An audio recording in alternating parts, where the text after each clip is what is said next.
अस्सलाम वालेकुम नाज़रीन इकराम। गुज़श्ता फ्राइडे यानी 13 दिसंबर को पुंछ सेक्टर के गाँव मेड़ला में सोशल मीडिया के ज़रिए ये खबर फैली कि जो इंडियन आर्मी है वो लाइन ऑफ कंट्रोल को अबूर करते हुए पाकिस्तानी ज़ेरे कंट्रोल कश्मीर में दाखिल हो गई है। वहाँ की जो ख़वातीन और जो बच्चे थे उन्हें बड़ी मुश्किल से पाक की जान बचाई। ये वाक़या उस वक्त पेश आया जब नमाज जुमा की अदायगी हो रही थी और जो मर्द हज़रात थे वो नमाज जुमा अदा करने के लिए मसाजिद में थे।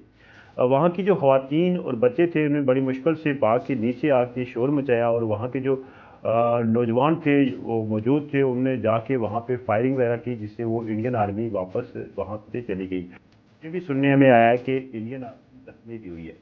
तो ये एक वाक़या आज़ाद कश्मीर के पुंछ सेक्टर में पेश आया है, लेकिन इस वाक़े की वहाँ पे जो आर्मी है उसके अफसरान, वहाँ की जो ज़ेले इंतज़ामिया है और जो तहसील इंतज़ामिया है, उन्होंने सख्ती से इसकी तरदीद की और इस वाक़े को प्रोपेगेंडा करार दिया। बिस्मिल्लाहिर्रहमानिर्रहीम। असिस्टेंट कमिश्नर हजीरा आपसे मुखातब हूँ। सोशल मीडिया के हवाले से कुछ खबरें हमें मिली हैं कि इस इलाके मेंढला के अंदर इंडियन आर्मी दाखिल हुई और उन्होंने कुछ लोगों के घरों में बढ़े, लेकिन जब हम यहाँ पर पहुँचे या हमने यहाँ पर रिस्पांस किया, लोगों के बयान लिए, कोई ऐसे शवाहिद नहीं मिले जिनसे ये साबित होता हो कि इंडियन आर्मी यहाँ पर आई।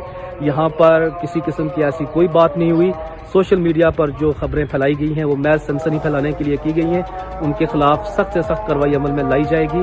हकीकत में ऐसी कोई बात नहीं हुई और न ही इसका हकीकत के साथ कोई ताल्लुक है। रद्द अमल में वहाँ के जो मकामी लोग थे उनमें शदीद गम गुस्सा पाया गया और उनने इस वाक़े के ख़िलाफ़ और इस जो इंडियन आर्मी की जो इस बर्बरियत के ख़िलाफ़ जो है वो एहतियात का सिलसिला शुरू किया और वहाँ पे धरने का जो है वो सिलसिला शुरू हो गया। अब आज़ाद कश्मीर के अंदर इस तरह के जो वाक़यात हैं वो मुख्तलिफ सेक्टर में बहुत कम पेश आते हैं, लेकिन जो पुंछ सेक्टर है वहाँ पे इंडियन आर्मी जो है वो कुछ अरसे के बाद पेशकदमी करना शुरू कर देती है। नाज़रीन इकराम, इसी गाँव में दिन के वक्त ही लाइन ऑफ कंट्रोल को इंडियन आर्मी ने अबूर करते हुए 80 साला रिटायर्ड हेडमास्टर बुजुर्ग सैयद काज़म हुसैन शाह साहब को उठाकर ले गई थी और बर्बरियत करते हुए, जुल्म और ज़्यादती करते हुए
ये वहाँ की जो मकामी लोग थे उन्होंने इंतज़ामिया को भी बावर कराया कि इन वाक़यात की रोकथाम के लिए इक़दाम उठाए जाएँ। इस मरतबा भी जो वहाँ पे शदीद एहतियात हुआ है और इंतज़ामिया को 15 दिन का टाइम दिया गया है। अब इंतज़ामिया को इन वाक़यात के ख़िलाफ़ इक़दाम उठाने चाहिए।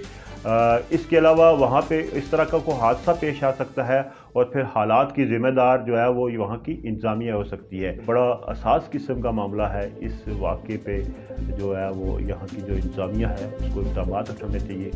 हमें आपकी आरा का इंतज़ार रहेगा। अल्लाह निगहबान।